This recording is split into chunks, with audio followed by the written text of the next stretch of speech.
Good afternoon, students. A very warm welcome in my chemistry class. Today we will discuss the ionic equilibrium in solution from equilibrium chapter. So ionic equilibrium is what? We have discussed it earlier. If the equilibrium is involving the ions in aqueous solution, then this equilibrium is called ionic equilibrium. ठीक है, earlier हमने chemical equilibrium पढ़ा, वहाँ पे कोई आयनिक equation नहीं था, आयनिक solution नहीं था, लेकिन जहाँ भी अगर हम देखें कि आयनिक इक्वेशन हो यानी आयंस इन्वॉल्व हो in aqueous solution, then it is called ionic equilibrium. ठीक है, अब इसके एग्जांपल देखते हैं. जैसे आप देखते हो कि अगर हम शुगर को घोलें वाटर में, शुगर कैन डिज़ोल्व, बट अगर वो सोल्यूशन को हम चाहें कि इट कैन कंडक्ट इलेक्ट्रिसिटी, तो वहाँ पे आप देखेंगे कि कंडक्ट नहीं करेगा वो इलेक्ट्रिसिटी को. ठीक है, अगर वो हमने बिल्कुल डिस्टिल्ड वाटर लिया है तो. अब आप उसी वाटर सोल्यूशन में अगर आप थोड़ा सा कॉमन सॉल्ट डाल दीजिए NaCl, then it start conducting electricity. ठीक है, तो माइकल फेराडे ने इन्हीं को ऑब्जर्व किया इन फिनोमिनन्स को, and he classified the substances in two categories, one which can conduct electricity and one which can not conduct electricity. ठीक है, तो उन्होंने इन्हीं सॉल्यूशंस को जो इलेक्ट्रिसिटी को कंडक्ट कर रहे हैं, he called it as electrolytes. ठीक है, इनको उन्होंने क्या बोला? इलेक्ट्रोलाइट्स. ठीक है, इलेक्ट्रोलाइट्स क्या है? Category of substances which conduct electricity in their aqueous solution. तो आप इसकी डेफिनेशन लिखेंगे इलेक्ट्रोलाइट्स की. उसके बाद उन्होंने इसको फर्दर क्लासीफाई किया वीक एंड स्ट्रॉन्ग इलेक्ट्रोलाइट्स में. कैसे क्लासीफाई किया? Those electrolytes which are ionised 100% in the solution. ठीक है, मतलब वो अपने सोल्यूशन उनको डिज़ोल्व करने पे वाटर में वो ऑलमोस्ट कम्प्लीटली आयोनाइज्ड हो जाते हैं, 100% आयोनाइज्ड हो जाते हैं, तो उनको हम लोग बोलते हैं स्ट्रॉन्ग इलेक्ट्रोलाइट. ठीक है, and those electrolytes which are partially ionised in water, ठीक है, और partially dissociated, then they are called weak electrolytes. ठीक है, जैसे अभी हमने थोड़ी देर पहले सोडियम क्लोराइड का एग्जांपल देखा. Sodium chloride is strong electrolyte because it ionised 100% in water. ठीक है, वहीं अगर हम एसिटिक एसिड का एग्जांपल लें, CH3COOH, acetic acid is weak electrolyte because it is ionised only 5%. ठीक है, 5% ही केवल आयोनाइज होता है ये. तो स्ट्रॉन्ग इलेक्ट्रोलाइट, वीक इलेक्ट्रोलाइट किसको कहते हैं, ये डेफिनेशन आप लिखेंगे. आयनिक इक्विलिब्रियम किसको कहते हैं, ये डेफिनेशन आप लिखेंगे. And you will also right the definition of electrolytes. ठीक है, अब ये स्ट्रॉन्ग और वीक इलेक्ट्रोलाइट का कॉन्सेप्ट जब फेराडे ने दिया, तो ये स्ट्रॉन्ग और वीक इलेक्ट्रोलाइट्स जनरली होते कौन है? एसिड, बेस और salt. So now we will discuss the concept of acid, base and salt. आप लोग एसिड, बेस, सॉल्ट पढ़ चुके हो, कई बार पढ़ा है आपने. You have the concept of acid, base and salt and you have some idea about that, but today we will make it concrete बनाएंगे उस कॉन्सेप्ट को. सबसे पहला कॉन्सेप्ट किसने दिया? आरेनियस ने. Arrhenius concept of acid and base क्या है? आरेनियस का कहना है कि दोज सब्सटेंसेस जो डिसोसिएट होकर के वाटर में हाइड्रोजन आयन देते हैं, दे आर कॉल्ड एसिड, और जो OH- आयन यानी हाइड्रोक्साइड आयन देते हैं, दे आर कॉल्ड बेसिस. तो ये कॉन्सेप्ट किसने दिया? आरेनियस ने. ठीक है, आरेनियस का कॉन्सेप्ट अभी हम यहाँ देखेंगे. जैसे HX हम लोग जानते हैं, this is mineral acid. HCl, HBr, HF, these are all acids, mineral acids बोलते हैं इनको हम लोग. ये जब इनका एक्वस सोल्यूशन इनको वाटर में डिसोसिएट करेंगे, they will always give H immediately.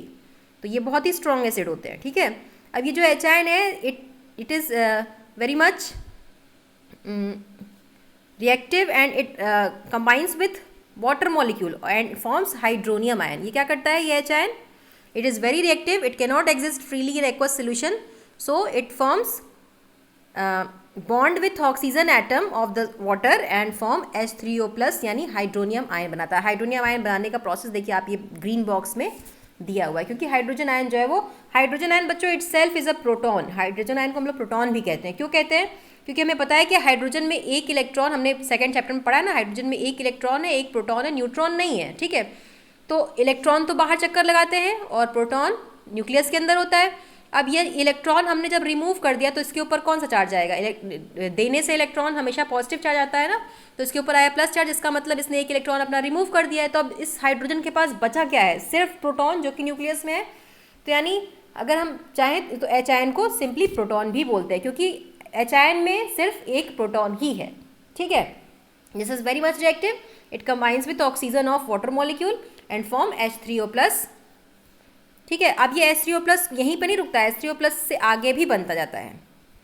ठीक है, H3O+ बनाने के बाद वो अगेन वाटर मॉलिक्यूल से कंबाइन करेगा और H5O2+ दे देगा, या H7O3+ या H9O4+। ठीक है, तो आप देखो ये यहाँ पे H9O4+ का स्ट्रक्चर बना हुआ है। तो this is very much reactive. Ultimately हम लोग को सीखना क्या है, हम लोग को ये जानना है कि एसिड जो है वो हमेशा एच आयन देते हैं और जो बेसेस होते हैं दे ऑलवेज गिव OH-। तो ये किसने कॉन्सेप्ट दिया था, आर्रेनियस ने।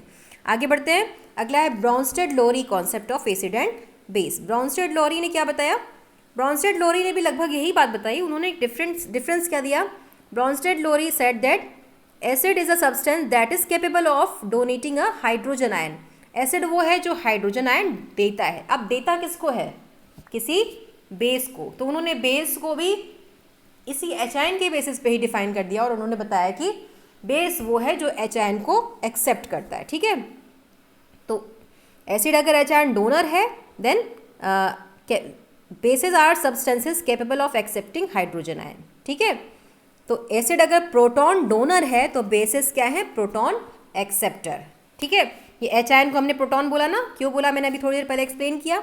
तो अगर एसिड जो है वो प्रोटॉन डोनर है तो बेसिस क्या है, प्रोटॉन एक्सेप्टर। इसी के बेसिस पे ब्रॉन्स्टेड-लोरी की एसिड और बेस की डेफिनेशन दी गई। अब इसका एग्जांपल देखते हैं। जैसे ये रिएक्शन देखिए, here ammonia is reacting with water and forming ammonium ion and OH- ion. This reaction is reversible, ये साइन रिवर्सिबल का है ना। अच्छा, अब अमोनिया वाटर से रिएक्ट कर रहा है तो ammonia is accepting H ion from water, यानी ammonia is accepting H ion और वाटर क्या कर रहा है, वाटर एच आयन को दे रहा है और कन्वर्ट हो रहा है OH- में। तो आप खुद ही बता सकते हैं इसमें कौन एसिड है कौन बेस है। एच आयन दे रहा है water, it means water is acid and ammonia is accepting H ion, that why ammonia is base. ठीक है, अब ये सिर्फ एच आयन का ही डिफरेंस है, एसिड हो या बेस हो। एसिड ने एच आयन को डोनेट किया है और बेस ने क्या किया है, एच आयन को एक्सेप्ट किया है। ठीक है, तो सिर्फ एच आयन का ही बेस दोनों में है। तो अगर हम किसी सब्सटेंस में से एच आयन रिमूव कर दें, ठीक है, किसी कंपाउंड में से एच आयन हमने रिमूव किया, तो इसका मतलब पहले वो एसिड था, उसने एच आयन दे दिया, अब जो बचा वो क्या है, उसका कंजुगेट बेस। ठीक है, या किसी बेस में हम एच आयन अगर हम उसको ऐड कर दें तो अब जो है, पहले तो वो बेस था, उसने एच आयन एक्सेप्ट किया है। ठीक है, तो इसी के बेसिस पे उन्होंने एक और definition the, that is conjugate acid base pair की। क्या है ये कंजुगेट एसिड बेस पेयर, समझने की कोशिश करते हैं। ठीक है, अब इस रिएक्शन में आपको एसिड और बेस तो साफ साफ समझ में आ रहा है। Ammonia is base because it is accepting H ion और in converting into NH4+। Water is acid because it is donating H ion and converting into OH-। ठीक है, तो अब ये जब बेस था, अब इसने एच आयन एक्सेप्ट कर लिया, तो एच आयन जो एक्सेप्ट किया उसके बाद जो बना वो क्या होगा, उसका कंजुगेट एसिड। ठीक है, तो अमोनिया इज प्रोटॉन एक्सेप्टर है ना, इसने प्रोटॉन को एक्सेप्ट किया और NH4+ में कन्वर्ट हुआ। अब ये NH4 वापस से अपना एच आयन रिमूव करके किस में कन्वर्ट हो सकता है, अमोनिया में।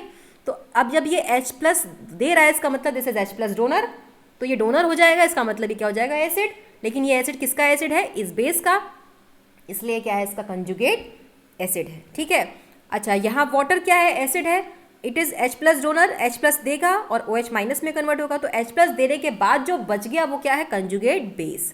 ठीक है, तो कंजुगेट एसिड और कंजुगेट बेस में सिर्फ एच आयन का ही डिफरेंस होता है। आप एच आयन रिमूव कर देंगे तो जो हमारा पहले वो एसिड होगा, बाद में उसका वो कंजुगेट बेस बन जाएगा। ठीक है, तो अभी हम लोग इसको कुछ और एग्जाम्पल से भी देखेंगे। जैसे मैं अभी बताती हूँ, HCl है, HCl इज एन एसिड, सभी को पता है। ये एच आयन देगा और कन्वर्ट होगा H+ और Cl- में। ठीक है, तो अब पहले तो ये HCl था, लेकिन अभी ये Cl- में कन्वर्ट हो गया। इसका मतलब क्या है, Cl-, this is acid and Cl- is